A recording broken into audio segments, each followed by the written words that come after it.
Hello friends. आज के session में डिस्कस करेंगे ब्रेस्ट फीडिंग के बारे में। आज के सेशन में देखेंगे ब्रेस्ट फीडिंग क्या होता है, ब्रेस्ट फीडिंग कब इनिशिएट करनी चाहिए, ब्रेस्ट फीडिंग का फिजियोलॉजी क्या है, उसके क्या क्या एडवांटेजेस हैं, उसकी क्या क्या टेक्निक्स हैं। आज का सेशन हम ये सब डिस्कस करेंगे। अब आज का सेशन हम स्टार्ट करते हैं। Introduction. Breast feeding is the most effective way to provide baby with a caring environment and complete nutrition. It meets nutritional as well as emotional needs of baby. UNICEF and WHO recommends exclusive breast feeding till 6 months. हम introduction में हमने देखा कि हमारा जो breast feeding होता है ये एक बहुत इंपॉर्टेंट एस्पेक्ट होता है किसी भी बेबी की न्यूट्रिशनल और इमोशनल नीड्स को फुलफिल करने के लिए। ठीक है, ब्रेस्ट फीडिंग की हेल्प से मदर बेबी की सारी न्यूट्रिशनल नीड्स को फुलफिल करती है। और यूनिसेफ और WHO के अकॉर्डिंग 6 मंथ तक बेबी को सिर्फ और सिर्फ मदर का मिल्क ही देना चाहिए, उसके अलावा कोई भी अदर फूड नहीं देना चाहिए। ठीक है, हम देखते हैं फिजियोलॉजी, मतलब हमारा जो मिल्क का प्रोडक्शन होता है और इजेक्शन होता है मिल्क का मदर में, वो कैसे कैसे होता है। ठीक है, during pregnancy the glandular tissue of breast is stimulated to produce milk due to hormones oxytocin and prolactin and it also involves to reflexes.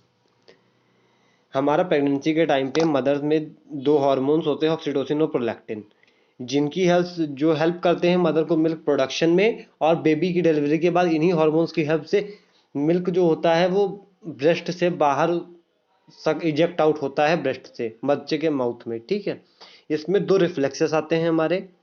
पहला रिफ्लेक्स है हमारा मिल्क सिक्रीशन रिफ्लेक्स, इसे हम प्रोलैक्टिन रिफ्लेक्स भी बोलते हैं। Prolactin secreted from anterior pituitary responsible for milk secretion from alveolar cells. हमारा जो प्रोलैक्टिन हार्मोन होता है ये हमारा एंटीरियर पिट्यूटरी में स्टोर होता है। ये वहाँ से हमारा सिक्रीट होता, जब हमारा प्रोलैक्टिन हार्मोन सिक्रीट होता है एंटीरियर पिट्यूटरी से, ये हमारा स्टिमुलेट करता है एल्वियोलार सेल्स को ब्रेस्ट मिल्क को सिक्रीट करने के लिए। ठीक है, when baby sucks nerve endings is present to stimulate anterior pituitary to secrete prolactin and this whole cycle is called as milk secretion reflex। हमारा जब बेबी जो निपल होता है, जब वहां से मिल्क जो सक करता है तो वहां पे नर्व एंडिंग्स होती है, वो हमारे एंटीरियर पिट्यूटरी को स्टिमुलेट करती हैं। जब हमारा एंटीरियर पिट्यूटरी स्टिमुलेट होगा तो वो हमारा प्रोलैक्टिन रिलीज करेगा। जो हमारा प्रोलैक्टिन जब रिलीज होगा वहां से, तो हमारा जो एल्वियोलार सेल्स होंगी वो हमारा स्टिमुलेट होती है, वहां से हमारा मिल्क जो होता है वो सिक्रीट होता है। सेकंड है मिल्क इजेक्शन रिफ्लेक्स, इसे हम बोलते हैं ऑक्सीटोसिन रिफ्लेक्स भी। बाय सकिंग थॉट साइट और sound of baby oxytocin secreted from posterior pituitary. हमारा जो ऑक्सीटोसिन हार्मोन होता है ये हमारा पोस्टीरियर पिट्यूटरी से सिक्रीट होता है। और ये हार्मोन जो हमारा सिक्रीट होता है ये हमारा सकिंग से भी हो सकता है, थॉट से भी हो सकता है, मदर के बच्चे की सुन के भी, बच्चे को देख के मदर का ये हार्मोन जो होता है रिलीज हो सकता है। It leads to milk ejection from gland into lactiferous duct. हमारा यहाँ पे जो मिल्क है वो ग्लैंड से रिलीज होकर लैक्टिफेरस डक्ट्स में जाएगा। ठीक है, this reflex affect mother's feel. ये मदर्स की जो थिंकिंग है, मदर्स का जो बिहेवियर है उस बेबी की तरफ, वो टोटल अफेक्ट करेगा इस इजेक्शन को। ठीक है, हम देखते हैं टाइप्स ऑफ ब्रेस्ट मिल्क। पहला है after delivery, it is thick and yellow in colour and rich in antibodies vitamin A D E के। हमारा जो कोलेस्ट्रम होता है, हमारा मिल्क होता है जो फर्स्ट 3 डेज तक सिक्रीट होता है मदर के ब्रेस्ट से। ठीक है, ये हमारा थिक येलो कलर का होता है, ये हमारा एंटी, इसमें बहुत रिच होता है एंटीबॉडीज से, उसमें मेनली हमारे ए डी ई के ये 4 विटामिन प्रेजेंट होते हैं। ये हमारे वाटर सोल्युबल विटामिन है सारे। ठीक है, ए डी ई के, फैट सोल्युबल विटामिन हमारे ए डी ई के ये सारे प्रेजेंट होते हैं। हम देखते हैं transitional milk. Milk secreted next 2 week, हमारा कोलेस्ट्रम फर्स्ट 3 डेज तक प्रेजेंट होता है, 4th डे से अगले 2 वीक्स तक जो मिल्क प्रोड्यूस होगा उसे हम बोलते हैं ट्रांजिशनल मिल्क। ठीक है, immunoglobulin and protein content decreases, fat and sugar content increases. हमारा ट्रांजिशनल मिल्क होता है, यहाँ पे हमारा जो इम्यूनो एंटीबॉडीज और प्रोटीन का जो कंटेंट है वो डिक्रीज हो जाएगा, और हमारा फैट और शुगर का जो कंटेंट है वो इंक्रीज हो जाएगा ब्रेस्ट मिल्क में। ठीक है, थर्ड है हमारा mature milk. It is thinner watery but has all nutrients for optimum growth of baby. Mature milk हमारा जो होता है ये हमारा थिनर वाटरी मिल्क होता है, ये प्रोड्यूस होता है ट्रांजिशनल मिल्क के बाद में। ठीक है, ये जो हमारा मिल्क होता है मैच्योर मिल्क, इसमें हमारा ये थिनर होता है, बहुत पतला वाटरी होता है, लेकिन इसमें वो सारे न्यूट्रिएंट प्रेजेंट होते हैं जो एक बेबी को नीडेड होते हैं उसका ऑप्टिमम ग्रोथ एंड डेवलपमेंट के लिए। ठीक है, हम देखते हैं foremilk. Milk secreted at start of feed. Foremilk हमारा वो मिल्क होता है जो ब्रेस्ट फीडिंग की स्टार्टिंग में जो मिल्क बच्चा सकआउट करता है उसे हम बोलते हैं फोर मिल्क। उसमें हमारा प्रोटीन, शुगर, विटामिन और वाटर बहुत हाई अमाउंट में प्रेजेंट होता है। Hind milk it comes at end of feed, मतलब फीडिंग के लास्ट में जो मिल्क आता है उसे हम बोलते हैं हाइंड मिल्क। और इस मिल्क में हमारा फैट एनर्जी बहुत ज़्यादा हाई अमाउंट में होती है ताकि बेबी की जो भूख है उसे फुलफिल किया जा सके। ठीक है, हम देखते हैं इनिशिएशन, मतलब हमें ब्रेस्ट फीडिंग कब स्टार्ट करनी है। Breast feeding is should start within 30 minute to 1 hour after birth. मतलब अगर नॉर्मल डिलीवरी हुआ है, मदर और बेबी दोनों हेल्दी हैं, तो 30 मिनट्स से 1 आवर के टाइम पीरियड में हमें ब्रेस्ट फीडिंग को इनिशिएट कर देना है। अगर सिजेरियन डिलीवरी हुई है तो वहाँ पे हमें 4 आवर्स के विद ड्यूरेशन में ब्रेस्ट फीडिंग को स्टार्ट करना है। हम यहाँ पे ये भी देखते हैं कि बेबी की रिक्वायरमेंट कितनी होती है। फर्स्ट डे पे बेबी की जो रिक्वायरमेंट होती है वो होती है 60 ml पर केजी पर 24 आवर्स। ठीक है, ये बेबी की फर्स्ट डे की रिक्वायरमेंट है। थर्ड डे से उसकी जो रिक्वायरमेंट होगी वो बढ़ जाएगी, वो होगी 100 ml पर केजी पर 24 आवर्स। और 10th डे से उसकी जो रिक्वायरमेंट होगी वो 150 ml पर केजी पर 24 आवर्स। ठीक है, यहाँ भी हम देख सकते हैं, जैसे हमने देखा फर्स्ट डे पे लिखा हुआ है रिक्वायरमेंट जो है 60 ml पर केजी पर 24 hours.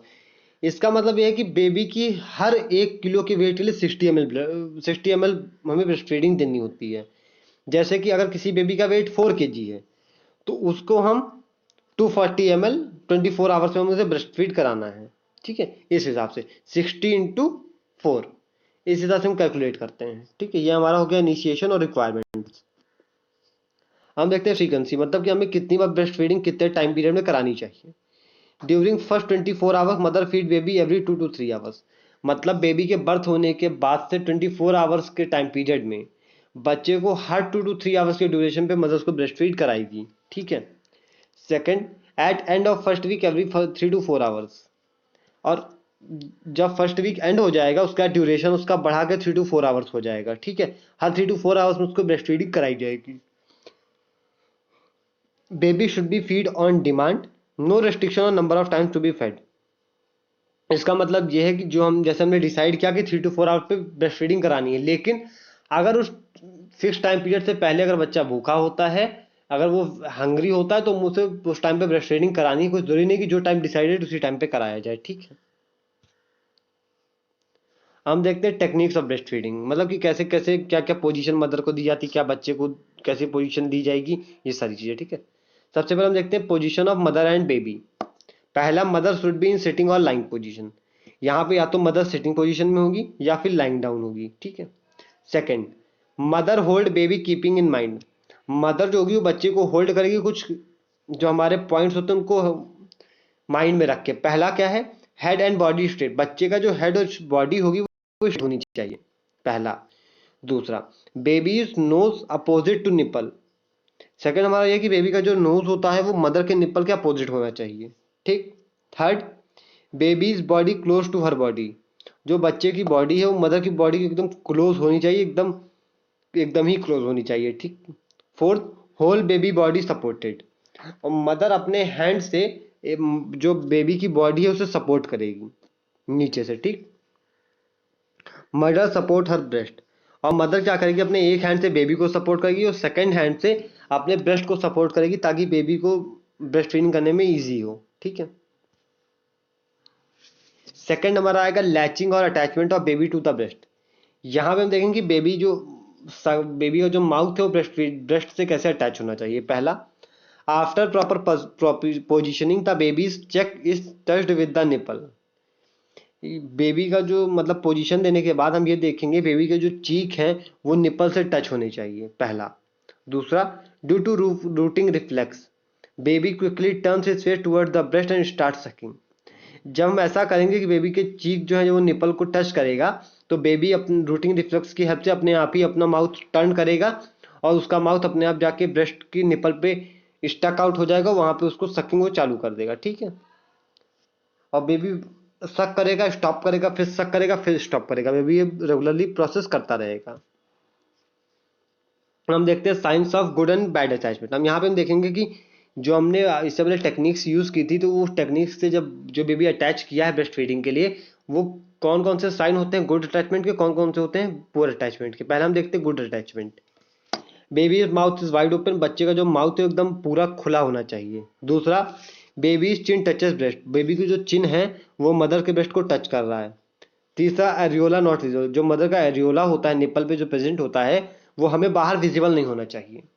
Fourth, baby cheeks are full not hollow, जो बेबी के चीक्स हैं वो पूरे फुल होने चाहिए, बाहर की तरफ फुल होने चाहिए, ताकि पता चले कि हाँ बच्चा ब्रेस्ट फीडिंग कर रहा है, ठीक है। नेक्स्ट है पुअर अटैचमेंट।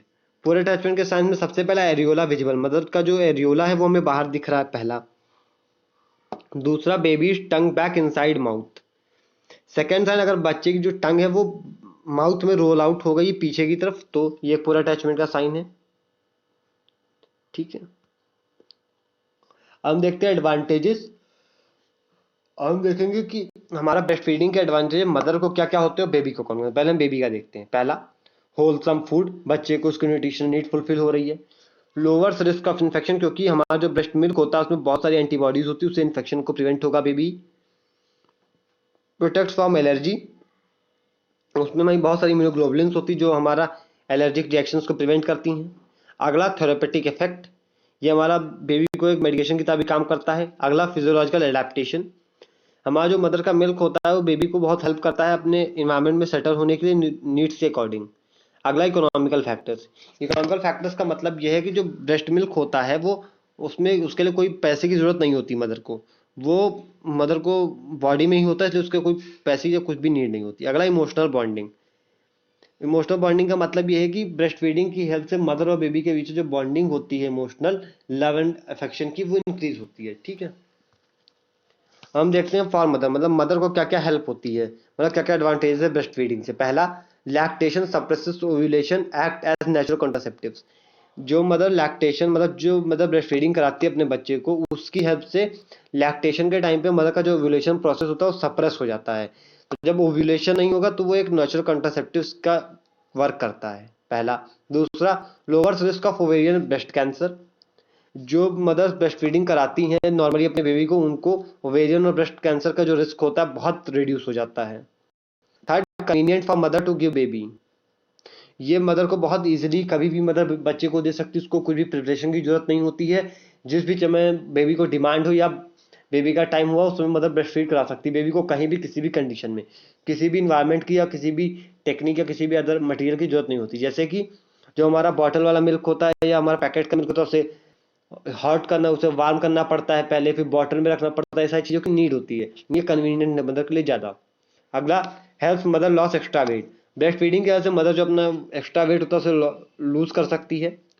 लास्ट है हमारा promotes involution of uterus. Involution of uterus का मतलब होता है प्रेगनेंसी या डिलीवरी के बाद में मदर का यूट्रस को नॉर्मल पोजीशन में वापस चले जाना। और हमारा जो मदर लैक्टेटिंग वुमेन्स होती हैं, लैक्टेटिंग मदर होती हैं, जो अपने मदर बेबी को ब्रेस्ट फीड कराती रेगुलरली, उनका इन्वॉल्यूशन ऑफ यूट्रस जो होता है वो फास्टली होता है, बहुत जल्दी हो जाता है, ठीक है। हमने आज के सेशन में ब्रेस्ट फीडिंग डिस्कस किया। अब आज का सेशन यहीं पे एंड करते हैं। Thank you.